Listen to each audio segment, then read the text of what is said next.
तो बच्चों आज हम डिस्कस करेंगे आकलन कार्यपत्रक 4 सामाजिक विज्ञान कक्षा 8 जो कि आपको आज प्रोवाइड की गई है। और इससे पहले अगर आपने हिंदी असेसमेंट 4 नहीं कर रखी हो तो चैनल पर अपलोड है, विजिट कर सकते हो, वहाँ पर मिल जाएगी प्लेलिस्ट, या फिर कमेंट कर दो, मैं लिंक पेस्ट कर दूँगा। तो 1 से 4 ऑप्शन वाले क्वेश्चन है, पैराग्राफ को पढ़ना, इसमें से आंसर देना था। पैराग्राफ को पढ़ लो, हम डायरेक्ट देखते हैं क्वेश्चन और साथ में इनके आंसर। तो पहला क्वेश्चन है, पौधे और जंतुओं के प्राकृतिक आवास नष्ट होने का कारण है।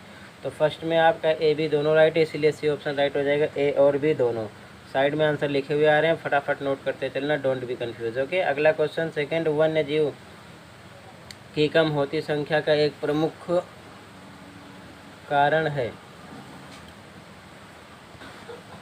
तो यहाँ पर आपका सी ऑप्शन राइट होगा, अनाधिकार शिकार। ठीक है, अगला क्वेश्चन थर्ड, वन्य जीव के शिकार का प्रमुख कारण है। तो शिकार का प्रमुख कारण तीनों हैं, ठीक है, ए बी सी, इसीलिए डी ऑप्शन राइट होगा, उपरोक्त सभी। ठीक है, थर्ड में उपरोक्त सभी। अगला चौथा क्वेश्चन, निम्नलिखित में से क्या प्राकृतिक संसाधन के लुप्त होने का प्रमुख मानवीय कारणों में से नहीं है। तो डी ऑप्शन राइट होगा, भूस्खलन। ठीक है, क्योंकि भूस्खलन मानवीय कारण नहीं है, ये मानव द्वारा नहीं होता। बाकी शिकार, निर्माण कार्य, वनोन्मूलन मानवीय कारण है। ठीक है, तो 1 2 3 4 कंप्लीट है। अगला क्वेश्चन 5, भूमि के कोई दो उपयोग। तो आंसर 5 इसका लिखोगे, नंबर 1 खेती करना तथा आवास के लिए, नंबर 2 वानिकी और व्यवसाय के लिए। बहुत सारे उपयोग हैं, फिलहाल 2 ही लिखना था, ठीक है ना, और भी लिख सकते हो अलग से। अगला क्वेश्चन 6,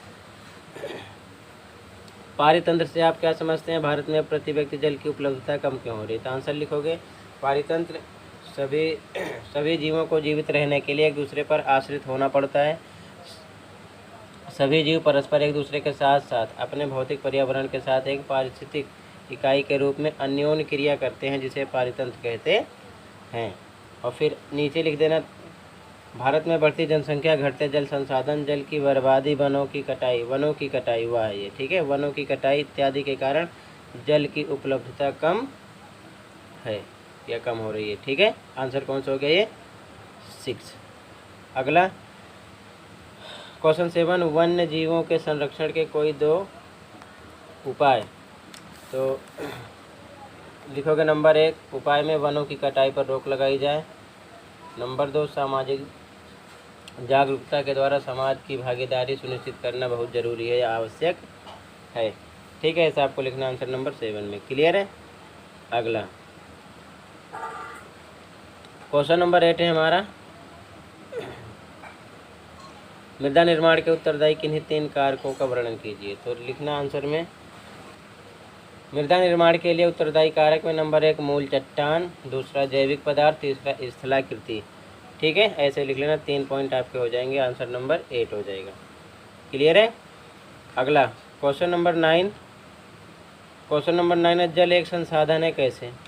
तो आंसर लिखोगे, वे सभी वस्तुएं जो हमारी आवश्यकता को पूरा करती हैं संसाधन कहलाती हैं, यानी सुबह से लेकर जहाज तक सारी चीज़ें संसाधन है। तो जल हमारे तथा सभी वन्य जीवों का आधार है, मतलब जरूरी है, तो इसीलिए ये भी आता है, जल भी एक संसाधन है। ठीक है, ये आपका आंसर नंबर कौन सा हो जाएगा, 9। क्लियर है।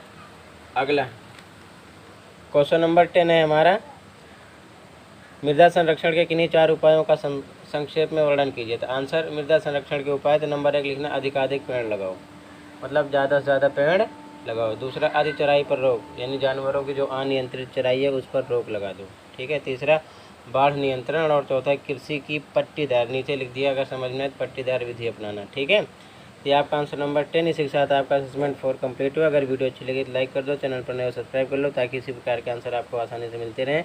फिर मिलते हैं नेक्स्ट वीडियो में।